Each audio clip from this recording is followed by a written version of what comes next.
बिस्मिल्लाहिर्रहमानिर्रहीम, अस्सलाम वालेकुम, हेलो एवरीवन। उम्मीद करता हूँ आप सब खैरियत से होंगे। आज जो हमारा टॉपिक है that is from English literature history, classical age and romantic age. पिछली वीडियो में हमने डिस्कस किया था एंग्लो सैक्सन पीरियड या Anglo Saxon age and Anglo Norman age या और एंग्लो नॉर्मन पीरियड। बहुत ही इंपॉर्टेंट टॉपिक था। उस वीडियो को ज़रूर देख लीजिएगा, लिंक मैं डिस्क्रिप्शन में दे दूँगा। उस वीडियो को समझने के बाद ही आपको क्लासिकल एज और रोमांटिक एज की समझ आएगी। वो भी इंग्लिश लिटरेचर हिस्ट्री से ही रिलेटेड है, क्योंकि वहाँ से जो है इंग्लिश लिटरेचर हिस्ट्री की शुरुआत होती है। बढ़ते हैं अपने टॉपिक की तरफ टाइम को वेस्ट किए बगैर। सबसे पहले डेफिनेशन देखते हैं। The classical age in English literature generally refers to the time period from late 17th century to the early 18th century. तो ये पीरियड कब स्टार्ट हुआ था, यानी क्लासिकल एज कब स्टार्ट हुई? 17th सेंचुरी से 18th सेंचुरी के दरमियान, यानी 17th सेंचुरी से 18th सेंचुरी में। This era is characterise by a return to classical ideals, order and restraint in literature. तो इसमें क्या था, इसके जो करेक्टरिस्टिक्स है वो कौन कौन से हैं? क्लासिकल आइडल्स, ऑर्डर और रिस्ट्रेन इन लिटरेचर। अब ये किसके अगेंस्ट था, किस पीरियड के अगेंस्ट था? रेनेसेंस पीरियड के अगेंस्ट था। रेनेसां पीरियड ये दूसरा पीरियड है, ठीक है। Hair are some key aspects and examples of the classical age in English literature. अब यहाँ से जो है इंशाल्लाह आपको बेहतर समझ आएगी कि क्लासिकल एज है क्या इंग्लिश लिटरेचर में। अच्छा, इससे रिलेटेड अगर आपसे कोई क्वेश्चन पूछा जाता है तो आपने घबराना नहीं है। अगर शॉर्ट में पूछते हैं तब भी आप लोगों ने ये ज़रूर लिखना है जो यहाँ पे मेंशन है। और इसी तरह आगे भी हम कुछ चीज़ें डिस्कस करेंगे जो आप लोगों ने पेपर में ज़रूर लिखने हैं। इससे जो है आपको इंशाल्लाह अच्छे खासे नंबर मिल सकते हैं। अब ये इंपॉर्टेंट पॉइंट्स हैं और ये पेपर में आप लोगों ने ज़रूर लिखने। Characteristics of the classical as, emphasise is on reason. Classical as में क्या था, लोगों का एम्फिसाइज किस चीज़ पे था? रीजंस पे था, यानी हर चीज़ की रीज़न वो मांगते थे। लॉजिक एंड ऑर्डर, ठीक है। तो ये इसके इंपॉर्टेंट करेक्टरिस्टिक्स है। Clarity and precision in language and style, और हर चीज़ में क्लैरिटी चाहते थे, यानी चाहे लैंग्वेज हो, लैंग्वेज का स्टाइल हो, इन सब चीज़ों में क्लैरिटी होनी चाहिए थी। Themes often included satire, social commentary and moral lessons. ये एक ऐसा पीरियड था जिसमें लोग तंज करते थे, ठीक है। सोशल कमेंट्री होती थी, यानी मोरल लेसन्स होते थे। अब ये कैसे, जब हम इम्पोर्टेंट वर्क्स डिस्कस करेंगे उसमें से आपको ईज़िली समझ आ जाएगी कि ये तो वाकई इसमें जो है इन वर्क्स में सटायर मौजूद है, सोशल कमेंट्री मौजूद है और मोरल या मोरल लेसन्स मौजूद है। Use of heroic couplets, rhymed pairs of lines in iambic pentameter. अब ये मैं ज़्यादा डिटेल में तो नहीं जाऊँगा, लेकिन ये आप लोग खुद पढ़ लीजिएगा कि हीरोइक कपलेट्स क्या होते हैं, आयम्बिक पेंटामीटर, आयम्बिक टेट्रामीटर ये है क्या। पोइट्री से रिलेटेड हैं। अगर आप इंग्लिश लिटरेचर पढ़ रहे हैं तो आपको ये चीज़ों का पता होना चाहिए। ये मैंने जो बताया था कि इम्पॉर्टेंट वर्क जब डिस्कस करेंगे तो आपको इसलिए इस पीरियड की समझ आएगी। सबसे इम्पॉर्टेंट वर्क्स जो है, राइटर्स कौन कौन से हैं? जॉन ड्राइडन के जो इम्पोर्टेंट वर्क्स हैं, नोटेबल वर्क्स हैं, वो कौन कौन से? एब्सोलम एंड चित्रपोल, ये एक सटायरिकल पोम है, ठीक है। इसी तरह essay of dramatic poesy, a critical essay, ये इसका इम्पोर्टेंट वर्क है। अब ये ऐसे चीज़ें हैं जिसमें इसमें सोशल सटायर का यूज़ हुआ है, सोशल कमेंट्री का यूज़ हुआ है, जिसमें आपको मोरल लेसन्स देखने को मिलेंगे। Dryden is considered one of the most influential writers of this period, known for his mastery of heroic couplets. तो कहते हैं कि ये अपने हीरोइक कपलेट्स की वजह से भी फेमस थे। ये मैं आपको ऑलरेडी बता चुका हूँ कि आप लोगों ने इस पर सर्च करना है कि हीरोइक कपलेट्स है क्या, पेंटामीटर, टेट्रामीटर, ये सारी चीज़ें हैं क्या। ये सारी पोइट्री से रिलेटेड है। मीटर क्या होता है पोइट्री में, ठीक है। तो ये सारी चीज़ें आप खुद देख लें। अगर मैं यहाँ पे डिस्कस करना स्टार्ट करूँ तो वीडियो बहुत ज़्यादा लेंथी हो जाएगी। फिर उसके बाद दूसरा जो इम्पोर्टेंट राइटर है, ये पहला राइटर हुआ जॉन ड्राइडन, दूसरा है अलेक्जेंडर पोप। बहुत ही इम्पोर्टेंट राइटर है। इसकी जो हाइट थी वो बिल्कुल नॉर्मल थी, और लेकिन इस बंदे के अंदर पोटेंशियल बहुत ज़्यादा थी, और इसके जो वर्क्स है उसको बहुत ज़्यादा अप्रिसिएशन मिली थी, और स्टिल लोग इसके वर्क को बहुत ज़्यादा अप्रिशिएट करते हैं। The rape of the lock, ये इसका बहुत ही इम्पोर्टेंट वर्क है। ये एक मॉक हीरोइक पोएम है। ये बहुत ही बड़ा लाइक पोम हैं, जब आप 7th या 5th सेमेस्टर में आएंगे तो आपको ज़रूर पढ़ाया जाएगा। मतलब आपको किसी भी सेमेस्टर में ये पोएम आपको ज़रूर आप इससे ओवरथ्रो करोगे। An essay on criticism, a critical essay, ये भी इसका इम्पोर्टेंट वर्क है। अब ये जो the rape of the lock है, इसमें भी इन्होंने, जो अलेक्जेंडर पोप है, इसने सोशल कमेंट्री का यूज़ किया है, सोशल सटायर का यूज़ किया है, ठीक है। मॉरल लेसन्स देखने को हमें मिलते हैं। Pope is known for his wit, ठीक है। ये देखो इसके जो करेक्टरिस्टिक्स है वो भी बताए गए हैं। ये अपने सटायर की वजह से फेमस थे, विट की वजह से फेमस थे, skilful use of the heroic couplet की वजह से फेमस थे। जोनाथन स्विफ्ट, थर्ड राइटर हमारे पास हैं। इसके जो इंपॉर्टेंट वर्क्स हैं, या जो राइटर है उसका नाम क्या है, जोनाथन स्विफ्ट। इसके जो इंपॉर्टेंट वर्क है वो है गलिवर्स ट्रेवल्स, अ सटायरिकल नावल है ये एक। इसी तरह मॉडेस्ट प्रपोजल, ये एक सटायरिकल एसे है।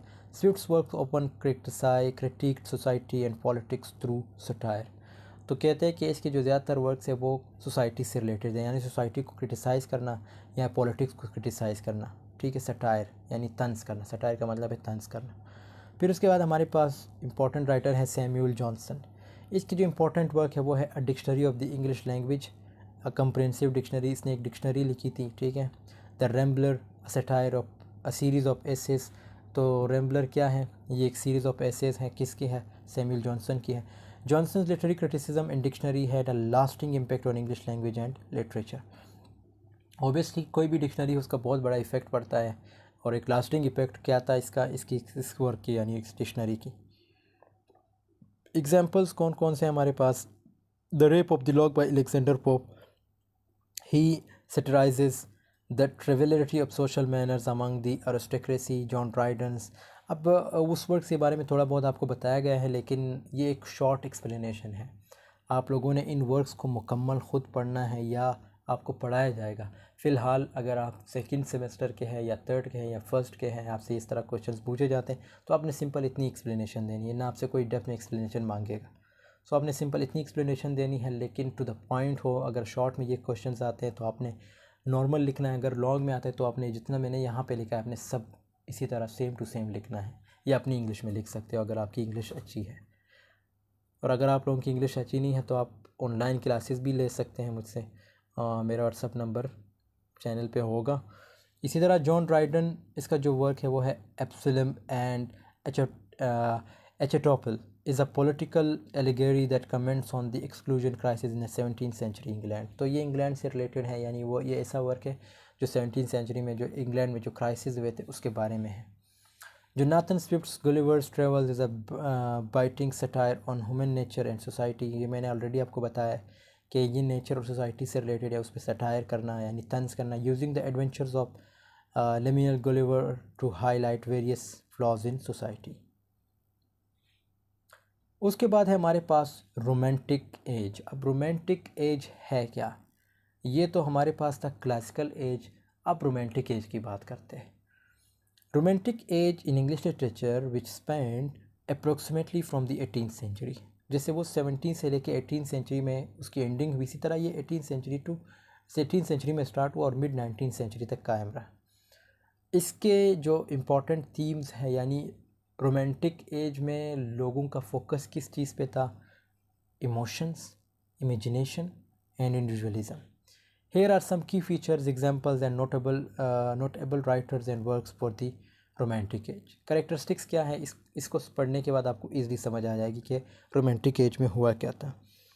Emphasise on emotion, romantic literature celebrated strong emotions and feelings. कहते हैं कि रोमांटिक एज में क्या था, लोगों ने सेलिब्रेट किया इमोशंस और फीलिंग्स, यानी इनका जो मेन फोकस था वो इमोशंस और फीलिंग्स पे था। Open portraying them as more authentic than reason. लोग इसको बेहतर वे में पोर्ट्रे करते थे, ऑथेंटिक वे में, ऑथेंटिक मीन्स हकीकी वे में पोर्ट्रे करते थे बग़ैर किसी रीज़न के। Nature and Sublime, nature was a central theme. Nature को भी ज़्यादा फोकस किया गया, यानी नेचर से मोहब्बत थी लोगों को, ठीक है। इसी तरह with many Romantics finding inspiration in the beauty and power of the natural world, और उसमें खूबसूरती तलाश करना ये इनका पर्पस बन गया था। They open explore the concept of the sublime, the idea that nature's vastness could inspire awe and transcendence, imagination and fantasy. Romantic writers valued the power of the imagination and often explored fantastical and supernatural elements in their works. अच्छा, जितने भी important works है जो super natural, जिसमें super natural elements का use किया जाता है, सुपर नेचुरल एलिमेंट्स आपको पता है जो ऐसे चीज़ें, ऐसी चीज़ों को रिप्रेजेंट जो रियल वर्ल्ड में लाइक एग्जिस्ट करती ही नहीं, ठीक है, जैसे इंसान का उड़ना, ये सुपर नेचुरल एलिमेंट्स से आ जाते हैं। तो ये सारी इमेजिनेशन होती है, ये फैंटेसी होती है। तो ये वर्क्स भी उस वक्त एक्सप्लोर हुए थे और इसी तरह लोग जो थे इमेजिनेटिव बन गए थे। Individualism and freedom, the Romantics championed individualism and personal freedom, often rebelling against social and political constraints. लोगों को अब अकल आ गई थी। लोग जो थे, ये जो पॉलिटिकल या जो सोशल जो कानून बनाए गए थे कि आपने ये करना है वरना आपको ये हो जाएगा अगर आपने ये काम नहीं किया, सो ये सारी चीज़ों से लोग आज़ाद हो गए थे। लोग इंडिविजुअलिज्म की तरफ आ गए, यानी इनफरादियत की तरफ आ गए थे, फ्रीडम की तरफ आ गए थे। लोगों को फ्रीडम चाहिए थी, इंडिविजुअलिज्म चाहिए थी, और वो उनको उस वक्त मिल गई। ये इन्होंने इनके अगेंस्ट जो है लाइक बगावत स्टार्ट की। रेबेल मैंने बगावत करना, किसके ख़िलाफ़? सोशल और पॉलिटिकल कंस्ट्रेंट्स। एक्सोटिसिज्म, एक्सोटिसिज्म क्या है? Interest in distant and exotic settings and cultures was common, reflecting fascination with the unfamiliar. ठीक है, तो ये भी एक किस्म का हम कह सकते हैं थीम है या करेक्टरिस्टिक है। अब इम्पोर्टेंट वर्क्स एंड राइटर कौन कौन से हैं? विलियम वर्ड्सवर्थ सबसे इम्पोर्टेंट राइटर है जिसने नेचर के बारे में बहुत कुछ लिखा है। Lines composed a few miles above Tintern Abbey, a reflective poem that celebrates the restorative power of nature. जैसे मैंने अभी नेचर की बात की, तो देखो यहाँ पे इसने ये इंपॉर्टेंट वर्क दिया है। I wandered lonely as a cloud known as the daffodils poem, it celebrates the beauty of nature. ये डैफोडिल्स पोएम है, इसको आप लोग पढ़ेंगे आगे आके, कोई भी सेमेस्टर होगा तो इसमें आपको ज़रूर डैफोडिल्स पोएम के बारे में पढ़ाया जाएगा। तो ये भी नेचर से रिलेटेड है। सैमुअल टेलर कोलरिज, ये भी इंपॉर्टेंट राइटर है रोमांटिक एज के। The rhyme of the ancient mariner, an epic poem that explores themes of guilt, redemption and supernatural. तो ये एक पोएम है, एपिक पोएम है, जिसमें हमें थीम्स कौन कौन से देखने को मिलते हैं? गिल्ट है, रिडेम्पशन है और सुपरनेचुरल है। कुबला खान, ये पोएम ऑलरेडी मैं पढ़ चुका हूँ, इसका भी बहुत ही इंपॉर्टेंट थीम है और ये भी सैमुअल टेलर कोलरिज का है। A dream like fragmentary poem that showcases the power of the imagination, इसमें भी बहुत ज़्यादा इमेजिनेशन का यूज़ किया गया है, यानी एक नदी के बारे में बताया गया है। कुबला खान जो कि एक करेक्टर है, उसके बारे में बताया गया है। लॉर्ड बायरन, ये भी बहुत इंपॉर्टेंट राइटर है इस एज के। Childe Harold's pilgrimage, a lengthy narrative poem that reflects the Byronic heroes and wanderlust lust and disillusionment. ठीक है, ये इंपॉर्टेंट वर्क्स है इसके। शी वॉक्स इन ब्यूटी, ये पोएम भी ऑलरेडी मैं पढ़ चुका हूँ। A famous romantic poem that celebrates female beauty, तो इसमें ओबियसली ये नाम से आप अंदाज़ा लगा सकते हैं फीमेल ब्यूटी के बारे में। उसके बाद है Percy Bysshe Shelley, ode to the west wind, ये भी मैं पढ़ चुका हूँ, बहुत इंपॉर्टेंट ओड है। और ये इसमें भी लाइक जो point words and bring change, wind के बारे में बताया गया है कि वो किस तरह, मतलब एक हवा चलती है, उससे जो है जो पूरी सोसाइटी है या कंट्री है या पूरी दुनिया की बात की गई कि वो किस तरह चेंज हो जाती है, यानी हालात के बारे में बताया गया। हवा से मुराद है हालात।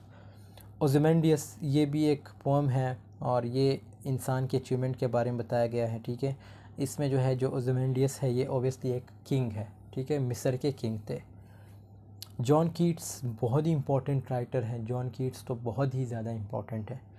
ओ to a nightingale, an ode that explores the concept between the immortal nightingale songs and the fleeting human experience. ये पोएम आप हर हाल में पढ़ेंगे, चाहे कोई भी हो, जॉन कीट्स का ये पोएम आप ज़रूर पढ़ेंगे। तो इसमें भी लाइक नाइट एंगल का मतलब है बुलबुल को कहा जाता है, उसके बारे में बताया गया है और इंसान के जो ह्यूमन एक्सपीरियंस यानी इंसानी एक्सपीरियंस जो है उसके बारे में बताया गया है।